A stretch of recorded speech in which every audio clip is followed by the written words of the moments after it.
So this is where we started, and if we pan over to the other side of the yard, of course it's very messy and lots of maintenance and cleanup need to happen along with mulch. But I might as well mention the grass situation. If you see these patches, in the summer it'll actually be very green and healthy looking, but it's a special kind of grass we learned. It's zoysia grass or zoysia grass. It's a southern grass, and it's meant for really warm temperatures, so it kind of goes dormant in these Rhode Island winters. So anyway, it's March 26th. It's only 40 degrees today, so it's cold. It's going to rain a little bit, but I wanted to show you, these are my vegetable trugs. I had one originally in the back, and then we just added this second one probably a couple of years ago. We've had both of them since we moved in about 12 years ago. So this is where I've always grown vegetables here. The butterfly garden, which was the sandbox garden. And then that one over there, I'll show you later in another video. I called it the strip or wildflower garden because I used to plant lots of tall things in it. And along the back of the house, and there's a little trug there that was a preschool trug for my preschool students. But anyway, these are all closed up till late April when it's time to plant the vegetables. I got both of these trugs, or actually one of them, the first one here, at Gardener's Supply online. Let's see. There you go. But they no longer make them. So when I wanted to add this one a couple of years ago, I went on Amazon. And it doesn't really have a brand name, but it's actually very sturdy and even better than the one I got from Gardener's Supply. And these inner liners, this one is really going. I probably need another one soon. And this one really didn't last that long either, but I do put the binder clips on them to hold them down. That helps. Okay, so those are the vegetable trugs. And I'm going to show you this ugly area over here I just cleared out. These are all canna lilies in there. The green is not canna lilies. The green is daylilies, orange. And I originally had a patch here of the daylilies that I had transplanted from my walkway in the front. But then I took them all out and gave them to a friend. And we planted canna lilies that a neighbor gave me. And now these are all coming back, so I have to dig those up and share them. And I've talked about the Buy Nothing group on the other video.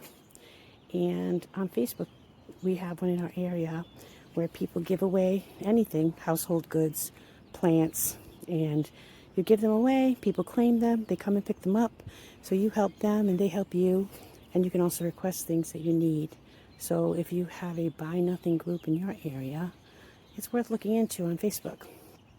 So again, these are going to be canna lilies that were given to me from a neighbor, and she gave me only about 5.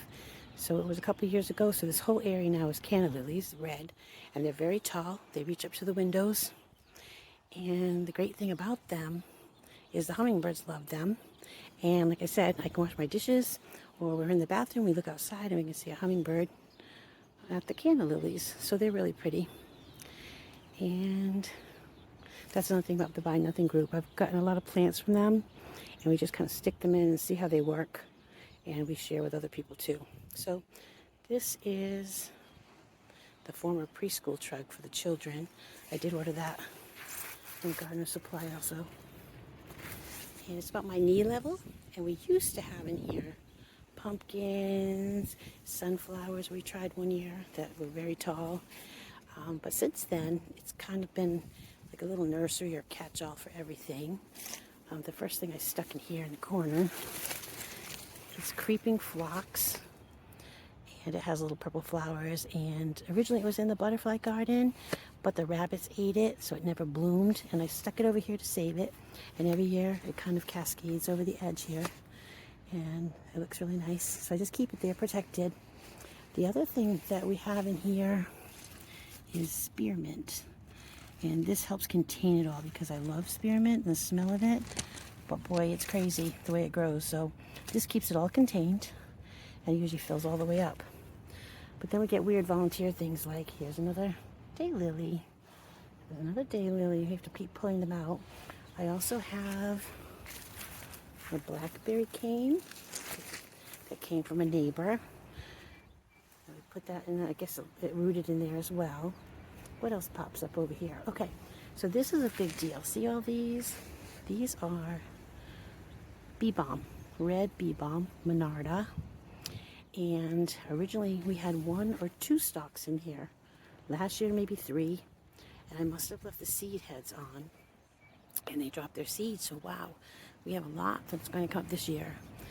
And even though I had put some in my other strip garden, they were very measly and thin and scraggly, and they don't do very well in the clay soil. But in this trug, they always look healthy, and they're tall and green stems. So we'll see how that looks in a few months, usually July. Then over here, I planted, again, these are those flowering chives. I have them in my vegetable gardens, 2 clumps. Let's see.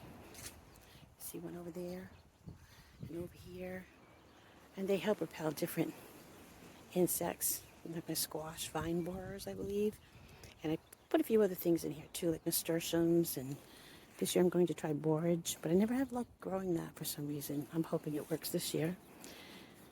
So this is that. Those are mostly like the trug areas. And you can see that I am winter sowing, and I'll probably talk about that at another time. I went a little overboard because I just like to try new plants and see how they do. And I'm going to put them in containers this year because I really don't have the space to plant them permanently. Some of them I will. But this back piece right here along the house had the 2 blueberry bushes. I don't know if you can see these. Let's see. There's a blueberry bush there. You need 2. They're 2 different types. And another one here. Those came with the house. But this back area was nothing. So 2 years ago, or last year, I turned it into a strip. And it really looked pretty with the mulch. Of course, now it needs help. And you can see all the cardboard and the paper underneath that's coming up. But I planted Rudbeckia, black-eyed Susans that I grew winter sowed last year. And it was really exciting because here comes this little one coming back up. They flowered the first year, so that was great. I winter sowed them, and then in April put them in the ground, and they came up and they lasted like until the frost. They were beautiful. And these little things, these are irises given to me by a friend. And I did put a couple back here on the sides of the black-eyed Susans to come up. See, this is like a little baby holly. I might dig up and give to a friend who had wanted one. And over here are hollyhocks that I also winter sowed from seed last year. But I didn't realize at the time that they're biennials, so they only produce leaves that first year. So here they are, and they're going to flower this year. And I really like the idea of hollyhocks back here because it's just a big, boring wall space. And I think they'll look nice. It'll fill in that space. And then I have a couple more irises over here. And we'll see how they do. I did put some in a container. That was in another video. And I can always plant more out, but I wanted to see how they did first. I also threw a bunch of poppy seeds down along this row to see what happens. Last year I winter sowed poppies. They came up. I was so excited. I planted some over on this side. And I don't know if it's me or just the lifestyle of a poppy or the lifespan. They grew. They opened. They were beautiful for one day. And the next day all the petals were gone for each one. So I thought, wow, that was a lot of work to winter sow, transplant, and care for them, and then that was it. So this year, I just threw all the seeds down.